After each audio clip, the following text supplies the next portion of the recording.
Good evening, I'm Dennis Ward. Welcome to APTN National News. The big day has arrived as Canadians are heading to the polls. Candidates running for a Northern Ontario riding have been busy knocking on doors and making calls. Annette Francis has more on that story. NDP candidate Nicole Fortier-Levesque has some big shoes to fill. Hello, Mrs. Lallier. This is Nicole Fortier-Levesque calling. I am your candidate for NDP. She hopes to replace former NDP MP Charlie Angus, who represented the area for over 20 years, but decided not to run again. So when ex-NDP MP Carol Hughes, who represented the Algoma, Manitoulin, Kapuskasing riding, asked her to run, she was ready. I said, well, this time I will think about it seriously. And before that, it's because I was also the mayor of Moonbeam up until 2022. And I have established very good relationships with the people, politicians, either at the provincial or federal level. So I know exactly what our needs are in Northern Ontario, especially on the North Coast. Levesque is running for the Northern Ontario riding of Kapuskasing, Timmins, Muskegowuk, which includes several First Nations. Since the last election, its boundaries have expanded by over 21,000 kilometers. Levesque says housing, roads, the cost of living, and healthcare are urgent issues for the Northern First Nations. We need to build houses and fast. So, and it's not only housing, but this is one of the main issues. There is also the price of food. It's very expensive over there. It is expensive here, but for them it's even more expensive. Conservative candidate Guitan Millette has been preparing for this election for a year. He has over 40 years experience in forestry and mining. Millette's been involved with many First Nations in the mining industry across the country. He says relationship building with First Nations is key when it comes to mining. But APTN News asked him how to deal with First Nations opposed to mining. Well, that becomes a very difficult issue. But I guess in democracy, it's majority. We're going to find out on the 28th.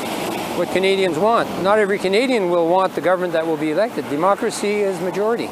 Steve Black is a Liberal candidate for the riding. He has experience in municipal politics and a career in mining. Black says that helped him build relationships with First Nations. Every community is different, and every community has different wants or ways to go about forming those partnerships, and the importance is that we have a government and people that respect the rights of the Indigenous peoples and are committed to that consultation and hearing what the issues that need to be addressed. With the election coming up quickly, all the candidates say they'll be busy all weekend until the polls close on Monday night. Annette Francis, APTN National News, Timmins, Ontario. On Sunday, Liberal leader Mark Carney made a last-minute stop in Saskatoon. He urged the Conservative-leaning province to vote Liberal. This was Carney's second visit to Saskatoon in the last few weeks. He offered condolences to those affected by the deaths of 11 people at a Filipino festival in Vancouver on Saturday. He promised free trade across Canada by July 1st if elected. Carney stressed the importance of the election and said Liberals won't let America control Canada. That's not going to happen. They're going to have to come through Saskatoon for that to happen. They're going to have to come through Saskatoon. Come through Saskatoon, come through Prince Albert, come through Lloyd, come through Regina, come through Wascana. There is no way. Come through Cold Lake, come through Estevan. Hell yeah, Estevan Bruins, they'll take care of President Trump, no problem. According to the Assembly of First Nations, there are several federal electoral districts in Saskatchewan with enough First Nation voters in them to influence who takes the riding and possibly the election itself in a tight race. One of those ridings is Saskatoon West. Video journalist Rachel May has this profile. Saskatoon West is one of 36 ridings identified by the Assembly of First Nations, where First Nations voters could decide federal election results. NDP candidate Rachel Lowen-Walker says she feels fortunate to be in a riding with so many First Nations and Métis voters who help her understand Indigenous needs. When the leader of the NDP, Jagmeet Singh, was here, we went to FSIN and we sat and had a round table with chiefs from across the province. And it was very powerful. I think it's a necessary thing that any party should be doing. And to be able to do that in a way that was nation to nation felt really important. And that is the kind of energy and relationships that I want to keep building, and that really influence the campaign that we're running here in Saskatoon West. Before running, Lowen-Walker was a professor for gender, sexuality, and social justice at the University of Saskatchewan. She says she stands by the motto, "Nothing about us without us." I just deeply believe in the powerful work that can come from sitting around at a table, sitting around at a community space with representatives from all levels of government, community, nations, and finding solutions together that don't leave anyone behind. Liberal candidate Chad Eggerman is a renewable energy lawyer who works with First Nations, tribal councils, and Métis communities. He also serves as the honorary consul for the Republic of Finland in Saskatchewan. Eggerman says the Liberals recognize housing insecurity as a top issue and want to get people into safe, stable homes. Prime Minister Carney has said that CMHC will provide more low-interest competitive loans and mortgages specifically to non-profit Indigenous-led housing corporations. He noted that he spoke with local groups that want to build tiny homes for the unhoused, and those type of projects need government support. There's the willingness to do it. They know how to do it. They just need the money to do it. Again, Indigenous-led, Indigenous-owned. Why isn't that funded? APTN requested an interview with Conservative candidate Brad Redekop, but he declined. Rachel May, APTN National News, Saskatoon. A Métis man in British Columbia is hoping he can be re-elected while running as a candidate for the Conservative Party. APTN's Tina House has more. It's a busy day here at the campaign office for Mark Dalton, as he is excited to once again run as an incumbent for the Pitt Meadows Maple Ridge riding. He believes the way forward is a Conservative Party. Millions of people are really struggling. I ask people, look at the past 10 years, and evaluate that in the decision that you're going to make for the next choice that you make on voting day. And I can't say that I meet many people, if anybody, that are really very positive about the past 10 years. It's been very challenging. Costs, inflation, crime, drugs, the opportunities for younger people to get into the housing market. Everything has been very challenging. Mark Dalton says his priority is making strategic plans to help improve the lives of Indigenous people. Many Indigenous people have struggled with the Conservative Party's views on Indigenous people in the past. There's been some comments from your leader nationally that have ruffled some feathers out there. What do you want to say to Indigenous voters about your party and your direction forward? Well, I would say that, are they happy with how things have gone over the past number of years? I would say not at all. So a lot of our focus is economic, but at the same time, the previous Prime Minister, the Conservative Prime Minister, Stephen Harper, were the ones that brought in the, just the whole public apologies and the commission, the whole commission looking at ways to bring improvements. And so these are things from Conservatives. The first Conservative members of Parliament were actually Indigenous. Dalton himself is Métis from Northern Alberta and says he is proud of his decision to once again run for the Conservative Party. APTN National News reached out to all the other candidates in the Pitt Meadows Maple Ridge riding. None of them got back to us. Tina House, APTN National News, Vancouver. Well, we want to hear your thoughts on this 36-day election campaign or anything else you'd like to reach out about. Here's how to continue the conversation. If you have a story you'd like to share, you can send us an email to news@aptn.ca. You can read and watch our stories over on our website, aptnnews.ca. You can also find us online on your favorite social media sites, including TikTok, YouTube, LinkedIn, and X. You can follow APTN News to join the conversation and see our latest stories. There is only one seat up for grabs in Nunavut. We'll bring you a preview of the riding after the break.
Welcome back. We now move to Nunavut, where our Yellowknife reporter Bruce Dela Cruz managed to pin down just one of the candidates. The territory of Nunavut is a unique federal riding, as Indigenous people, mainly Inuit, make up over 85% of the total population. NDP incumbent Lori Idlut is running for re-election this year and told APTN News that the housing crisis was one of her main issues. Too many people are still living in overcrowded housing conditions. Too many people are living in moldy houses that need to be renovated. And there aren't enough supports for current homeowners. Idlut went on to share her solution with us. And the best way, I think, to help address those kinds of things is for the federal government to reach its 2% GDP target with NATO in investing in the North. So allowing more of the defense spending to go to housing. So Nunavummiut don't have to worry about where they're going to sleep so that they can be engaged in Arctic security. Inuit would also want to spend more defense dollars on connecting the territory, achieving the overall goal of Arctic sovereignty. Investing in airport and marine infrastructure will help make sure that we increase affordability and reliability so that there are better infrastructure for Nunavummiut and Northerners to be able to travel between communities, travel in the north, and really help keep the Arctic secure and to help keep the Arctic sovereignty a major priority. Excellent. We reached out to Conservative candidate James T. Ariak and Liberal candidate Killikvack Kabluna for their input, but we never did get confirmation for an interview. Voters watching from Nunavut can go online to elections.ca, where they can find out which pieces of ID to bring with them and where they should be voting from this year. Bruce De La Cruz, APTN National News, Yellowknife. Thanks, Bruce. To other news now. Manitoba Premier Wab Kinew says a Winnipeg forest will become a provincial park. Kinew says the wheels are in motion to expropriate the land. And recently, land defenders who had been maintaining a sacred fire at a spot near the forest held a celebratory feast. Our Christopher Reed was there. After months of speaking up and standing her ground against a proposal to cut down the woods and develop the land for housing, Diane Bousquet is finally able to take a moment to feel what's happened. It's weird because everything still feels kind of surreal. I'm still waiting for that gotcha moment, but I'm excited, I'm happy, I'm emotional, I'm sad. I'm seeing a real step towards reconciliation, but also a close of a chapter that was fairly significant in my life. So it's bittersweet, right? Last week, Premier Wab Kinew announced the province would step in and expropriate the land located in the St. Norbert neighborhood on the southern edge of Winnipeg. Welcome to LeMay Forest, and soon to be Manitoba's newest provincial park. The land the forest is on includes a cemetery, which holds the remains of children, many of whom were Indigenous, from an adjacent orphanage. When you walk into it, you know exactly where you are. There's no pretending. So it would be nice to see it honored and memorialized as much as the rest of the sites that may be out there. The children buried here have a lot to do with why people came out to try to stop a proposed 5,000-bed, 2,500-unit assisted living facility. So yeah, today we're gathering to honor and celebrate that the children of the forest will be provincially protected now. Lindsay Brown is a Métis woman who lives nearby. In December, when I heard that there was chainsaws desecrating the land, my entire body and spirit just felt called to be here, to grieve with the land, to grieve with the children and the unwed mothers that hadn't been acknowledged. Another neighbor, Kat Gauthier, has been involved in the months-long protest too. So yeah, a group of neighbors met on a front lawn when the first development proposal was sort of revealed, and we're beside ourselves because all of those trees, nature, everything, and we know the benefits of urban forests. And then again in December, and then on December 27th, a group of Indigenous people I'd never met before lit a sacred fire, and the community came together to support them, to sit by the fire, to learn, to grow with them, and it's been an amazing experience. The Premier didn't make it out to the closing fire ceremony and feast, but he was a popular fellow at the feast nonetheless. If the Premier was here, Wab Kinew, would you want to say anything to him? I'd say, come on, have some food and let's party. Let's have a feast, I'd say. Christopher Reed, APTN National News. Tony looks like a good guy to party with. It has not yet been announced what the province will pay Tokal Development Group, the current landowner, for the 18 acres of land. Time for one last break, and then we'll hear from voters on who they hope doesn't become Prime Minister. Stick around.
Welcome back. Time now for our photo of the day. For his first ever submission, Leon Matthews shared a close-up photo of a turkey vulture. Leon tells us this non-Thanksgiving bird dropped by their backyard. Not sure what it's eating, but hopefully not a friend of Leon's. Be sure to send your photos to share@aptn.ca for the chance to be our next photo of the day. Now let's take a look at tomorrow's weather forecast. Starting on the East Coast, sunny and 20 in Fredericton, sun's out and 16 in Halifax. -2 with snow in Kuujjuaq, rain in Nain and a high of 5. 24 in Montreal, 17 with showers in Val-d'Or. 14 with rain in Sault Ste. Marie, 18 and showers in North Bay. Sun's out and 7 in Thunder Bay, rain and 5 in Sioux Lookout. Sunny and 7 in God's Lake, 0 in Churchill. 12 under sunny skies in Winnipeg, 13 in Dauphin. 16 with rain in Regina, cloudy and 19 for Saskatoon. 19 in Meadow Lake, 16 with rain in La Ronge. In northern Alberta, showers and 13 for Fort Chipewyan and Peace River. 16 in Edmonton, rain and 19 in Medicine Hat. 16 with showers in Vancouver, 20 in Kamloops. 12 in Prince George, 13 in Smithers. -5 in Old Crow, 11 above in Whitehorse. +3 in Yellowknife, 0 with snow in Norman Wells. -17 in Sax Harbor, 14 below in Pawlatuck. -9 with snow in Chesterfield and Whale Cove. -12 with snow in Resolute, 14 below in Igloolik.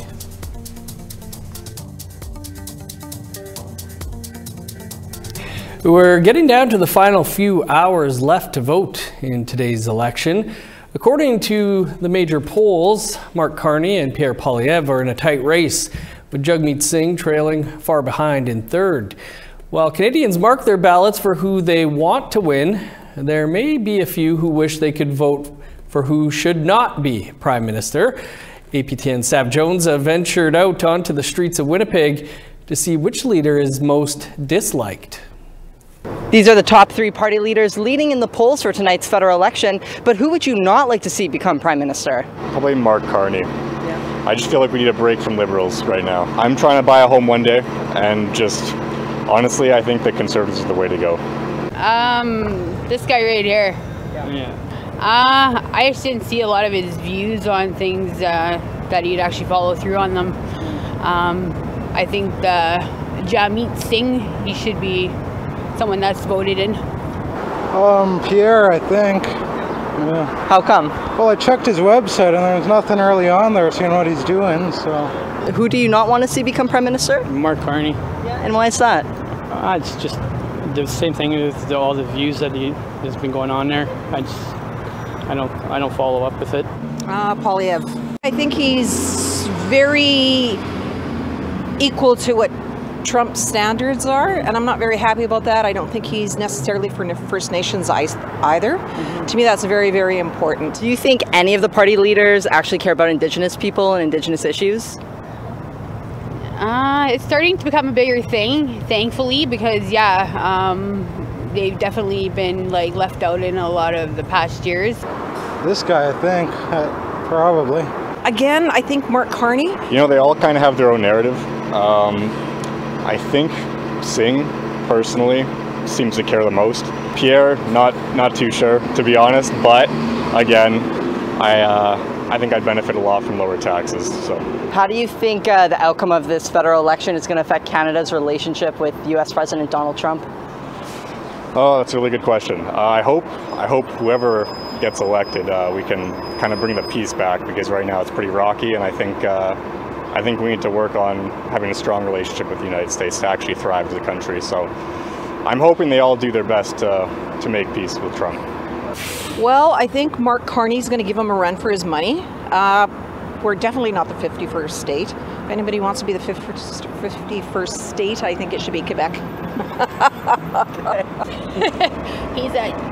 He's a you-know-what. I don't even want to say anything about Donald Trump. I think he is a rude man, and I hope that they don't connect with him at all. I think that Canada should stay on their side and U.S. stay on theirs.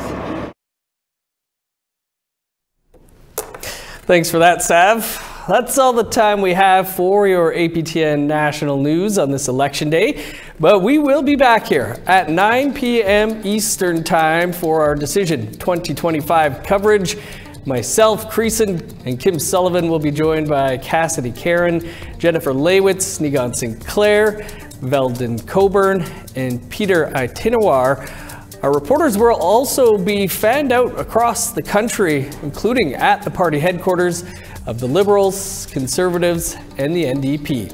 It's going to be a historic night, and it starts right here at 9 p.m. Eastern Time.